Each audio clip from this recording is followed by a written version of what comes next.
update on how Terquavion's doing? Is he back out in action, and do you expect him to play tomorrow night versus Notre Dame? We didn't do much. He spent a lot of time, obviously, with our trainer and medical staff yesterday. It was a tough, I would say, 24 hours. Seeing him laying on the floor like he was, and obviously being able not to move as much as we would like him to. Got back late after the game. The next morning we try to get him in where we could get him, some attention to, figure out, what was going on with him. We didn't take the court yesterday. We did a lot of film stuff, and so I haven't been able to really get him out on the floor to even determine where he's at. I just know he's really, really sore right now.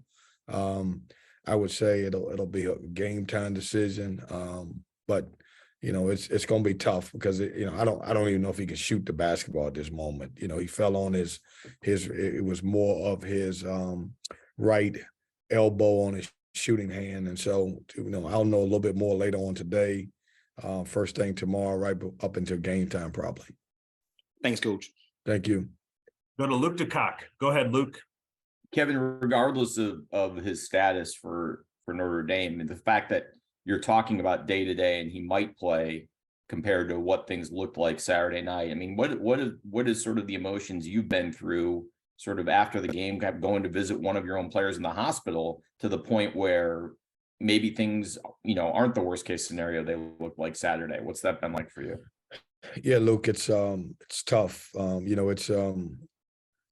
did that the second time in my head coaching career that I've been to the hospital after a game. One was with Jericho at Wake Forest when he took a pretty nasty fall. But so much emotion, and my thoughts always go to the young man, and obviously, how can I be there for him as he's going through this? I mean, it was a tough moment as he laid on that floor, and obviously, the things that he was saying, and I just wanted to be there for him and let the medical people do their job. But emotional, man. After the game, you lose a lot of focus because obviously I had to do radio and then I had to do media, and to be quite honest with you, I really just wanted to get to him at the hospital just to see how he was doing. And when I walked in, they had ran tests, but he had he wasn't as down. So it made me feel like that, he's handling the best situation he could. And obviously at that point, we didn't know what the results would be. And we got some best case scenario because, this is, one of your kids, and you don't want a season ending injury to happen to anybody. And just to know that whenever he's healthy, he's going to be able to get back on the floor, whether it's tomorrow or, Saturday or next week. It was really, rewarding to me. You have to feel like you dodged the bullets. Well, I feel like we're blessed because, we've been on the other side of that so much with Devin Daniels and Dushan and even Manny Bates. And obviously you talk about Ernest Ross. So we've had so much of that, and just to see him go down the way he did, and he's not the biggest guy in the world anyway. Jumped pretty hard, high, and then he hit the ground pretty hard, and you just don't know what can happen at that point. Go to Trayvon Miles. Go ahead. Hey, Kevin, after the game on Saturday, you told us you would have to see the play to give your thoughts on it, where T got hurt. Now, I'm assuming you've seen that play. Wanted to get your thoughts on that. I thought it was a good basketball play. I mean, I didn't think Leaky did anything intentional to try to harm him at all. I thought it was a really good basketball play. I thought he went for the ball, maybe even tipped the ball. It was ugly because, he came across and basically he missed it and hit him across the head. And then obviously just the way he fell. Thanks. James Henderson, go ahead. Hey, Kevin, hope you're doing well. Seems like you played a lot of these same guys from Notre Dame forever, but I wanted to ask you about Nate Laszewski and that matchup with him. God, man, he's tough. You look what he just did. I think 7 for 9 from 3.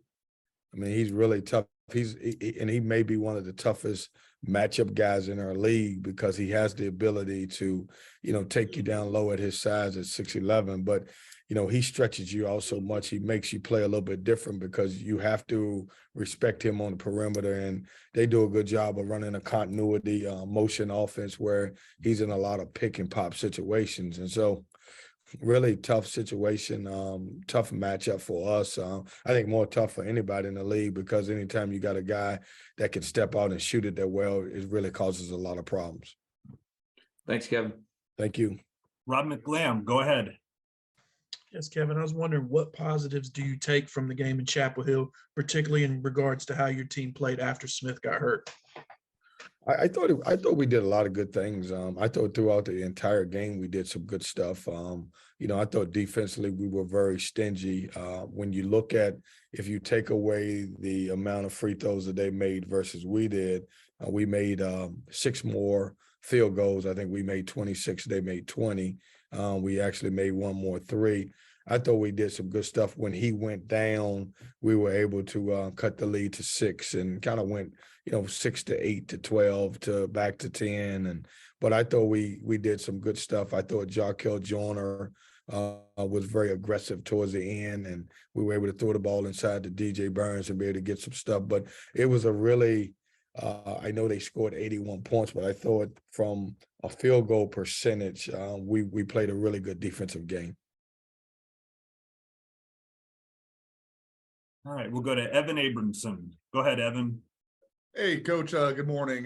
Just had a quick question for you. With Terquavion's status unknown right now, day to day, do you feel like DJ's going to have a larger role in the upcoming matchup with Notre Dame? And I mean, going off his performance, it seemed like he had a great game, especially going up against a guy like Armando Bacot. So, do you see his minutes going up at all? Do you see him having a larger role in that game against the Irish? No, I would think that if he's not able to go, we've got to find someone else to step into that role and play a little bit more.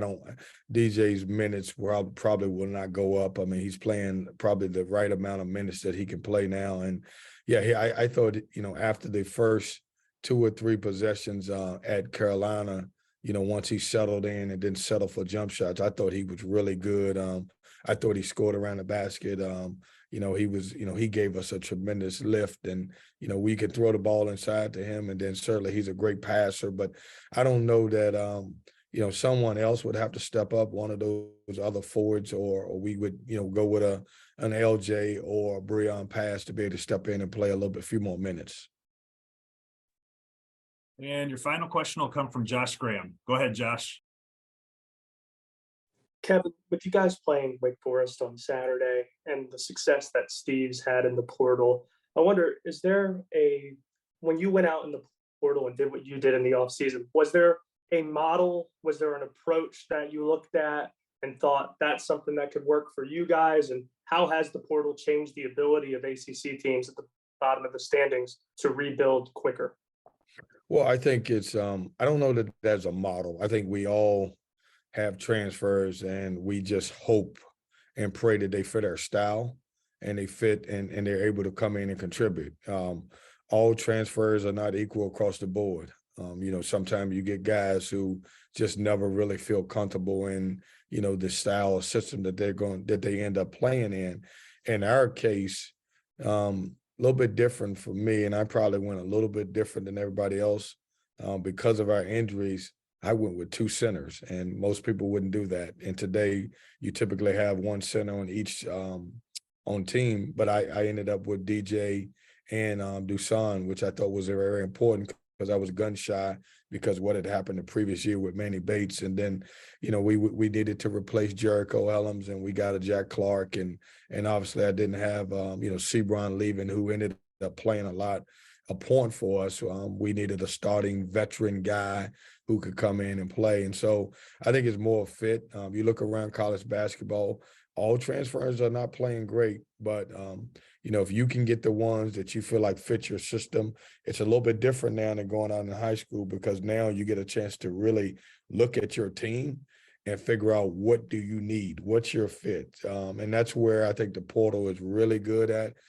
Because you can be a little bit picky and say, hey, I need an older guy at this position to help increase our team or make our team better.